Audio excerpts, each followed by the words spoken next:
In today's show, I speak with the founder of a business that grew to over 7 figures in her first year in business. She shares how she got there and her strategies to keep that momentum going as she takes her business into hypergrowth.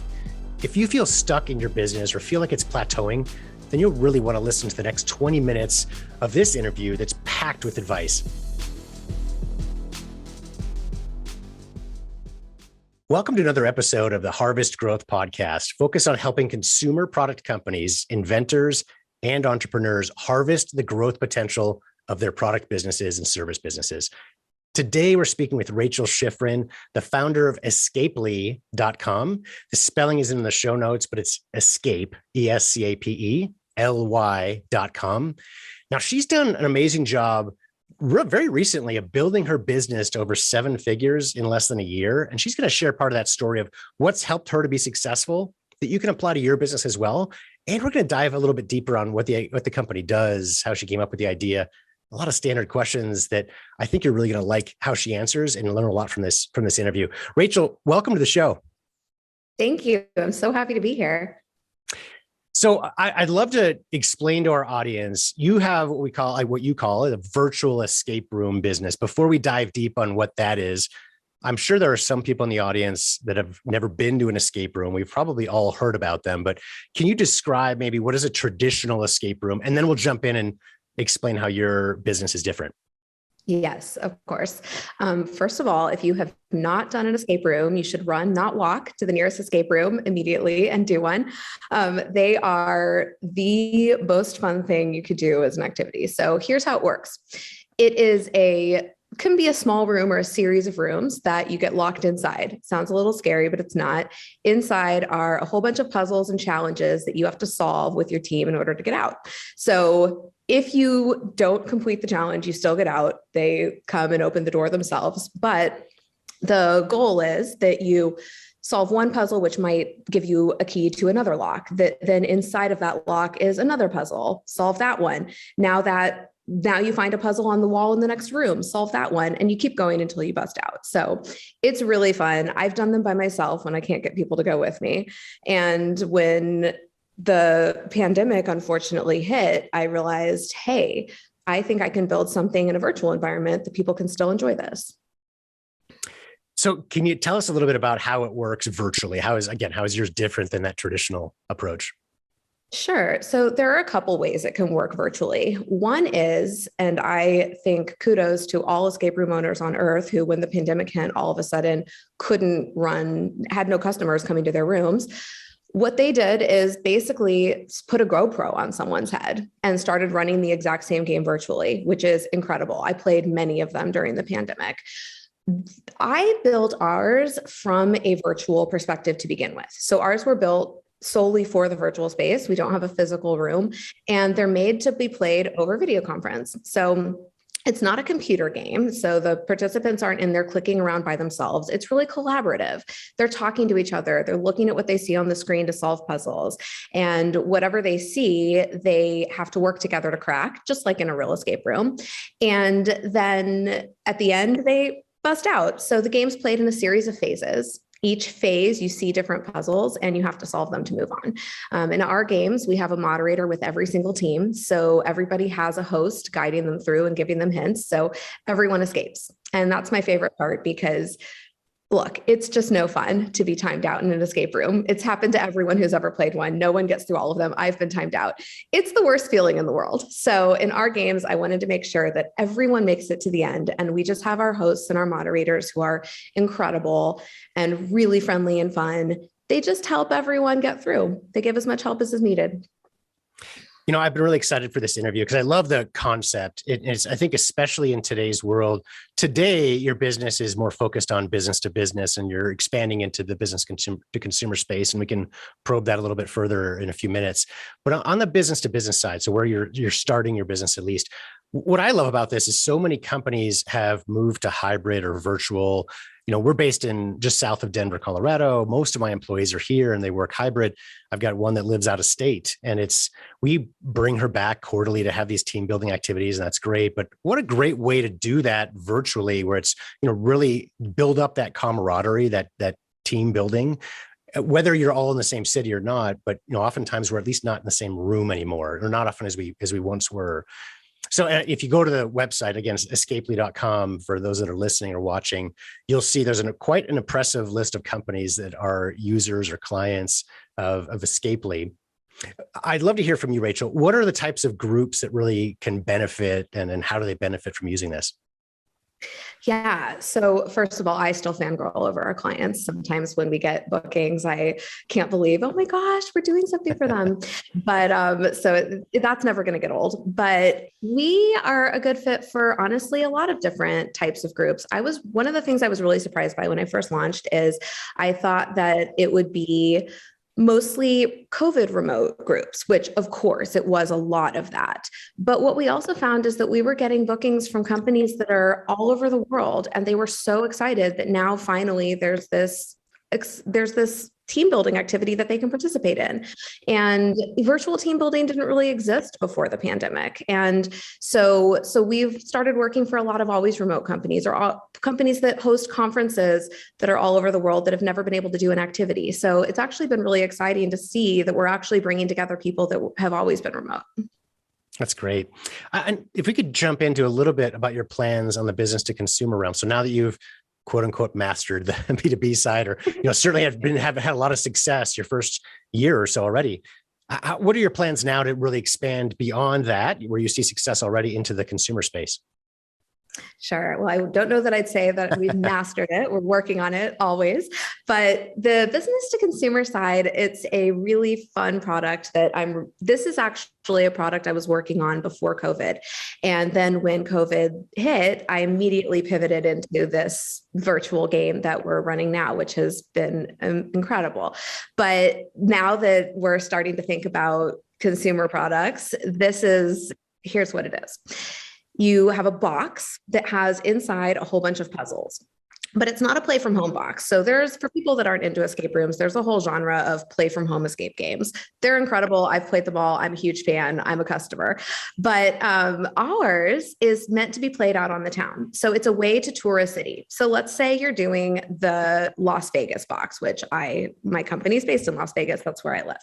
So we have a box, for example, that's a tour of downtown Las Vegas. And it's a way to kind of see some off the beaten path sites and do it as a game. So you open the box, solve a puzzle, and that tells you where to go. So you go to your first stop on your journey. And that might be a little spot with some places that you can walk around and get some bites to eat. While you're there, you're solving puzzles that interact with what you see. That might take you to a mural. That mural then is a puzzle, and you have to solve that in order to go somewhere else. And the whole experience is a couple of hours, and it's a way to do an escape room that also takes you to see some things. So we're thinking that it's going to be a great fit for tourists and locals.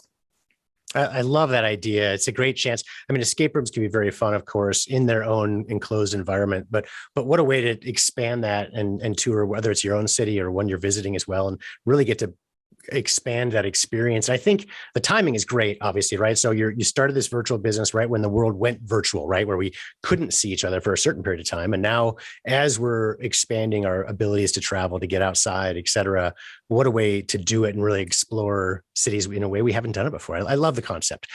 How far out is the expectation that that'll be launched? So we are launching a Kickstarter in March, and we are planning to go live on our e-commerce site in Q2. So it's coming up. The game is built. It's just a matter of now marketing and launching it. And I'm our target consumer. I basically built my best product for myself, and it's going to be really great. I'm really excited about it. So most of our listeners, as you know, are business owners, or at least work in a business. They're looking for business ideas, et cetera. But we're all consumers at the same time, too. So I can only imagine that others are as excited as I am to know more about when you launch this consumer version on Kickstarter. What's the best way for them to get in touch now, so they are aware when you launch it, whether it's following you on your social media, or what's the best way to know when that launch is coming?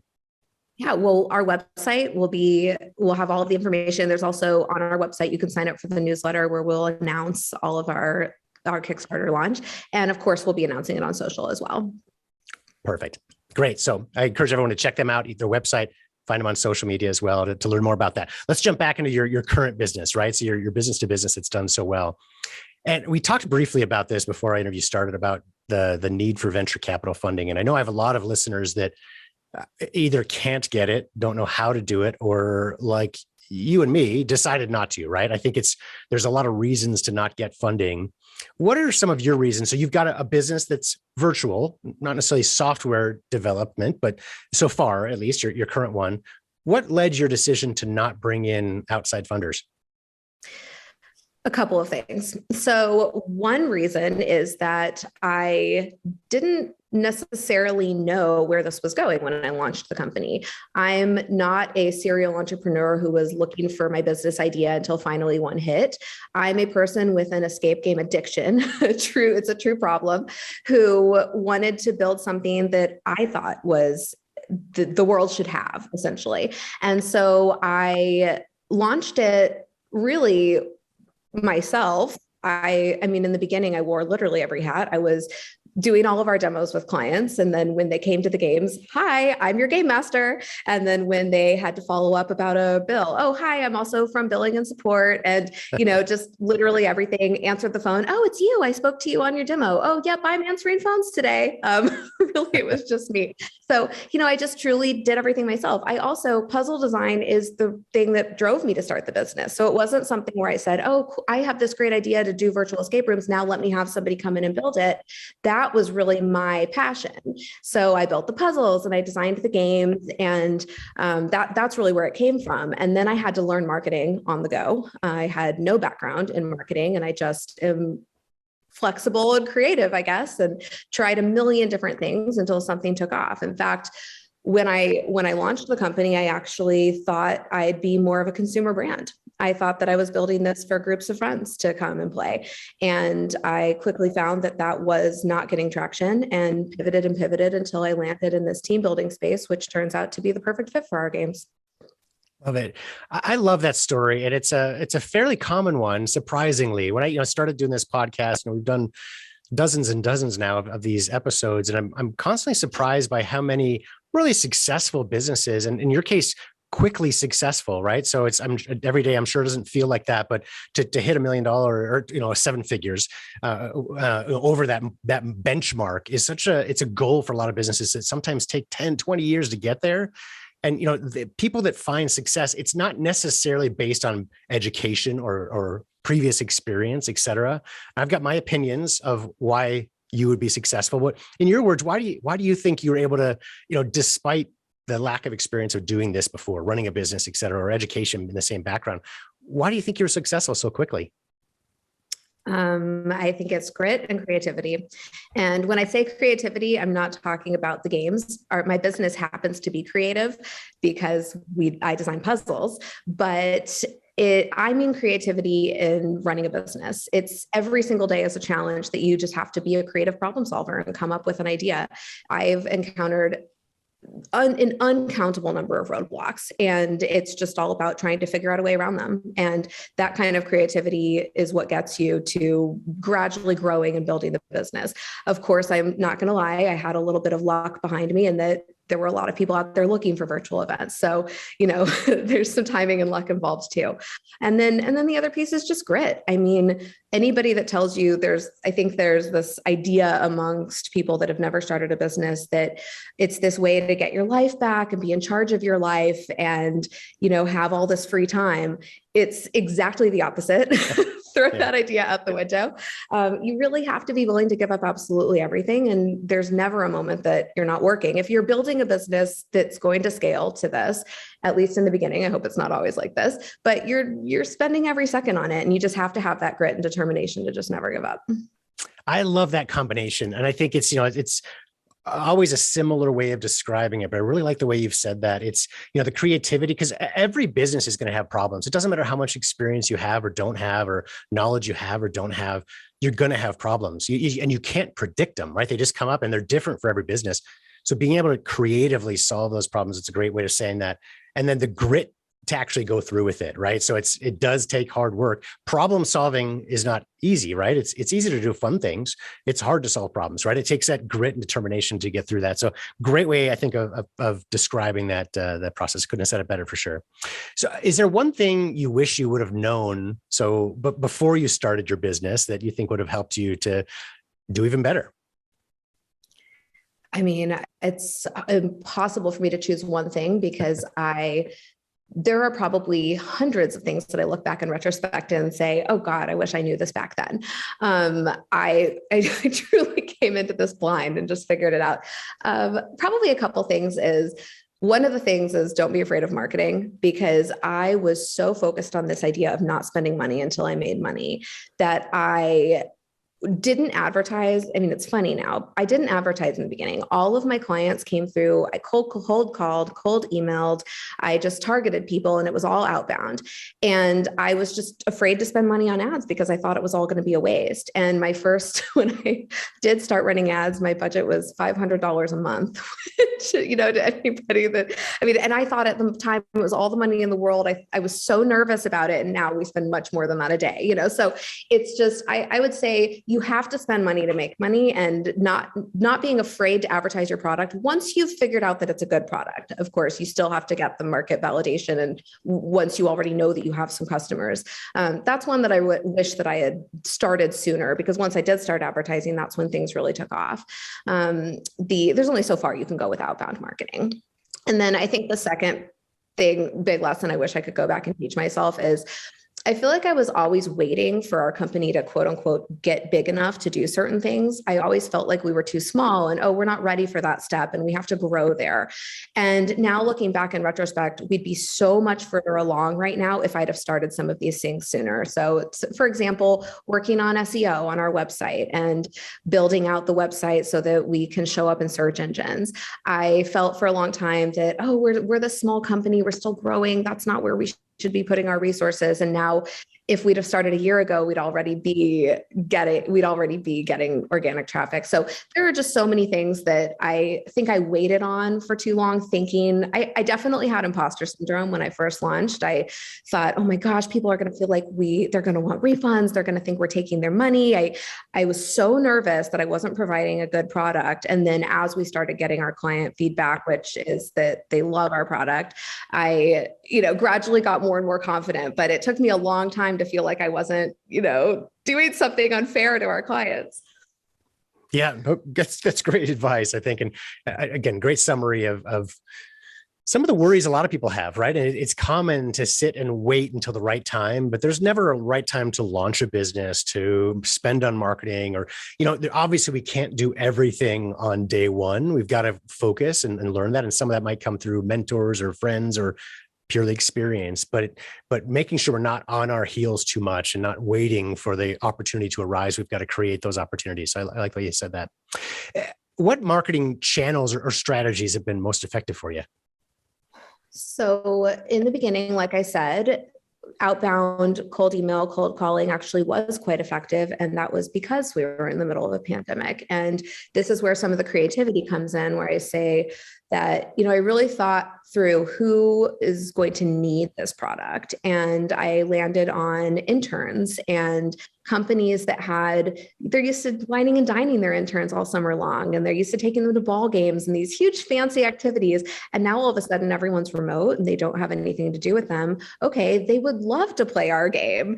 So I started targeting and calling and emailing every company that had interns, which is everyone, law firms and financial institutions. And so really kind of found a groove there that early on, you're only going to get so far until you get some social proof. In fact, it's incredible. Once we started putting our clients on our website, we found it made a huge difference for us in our conversion rates, which was something I learned along the way. I didn't realize what a difference that would make.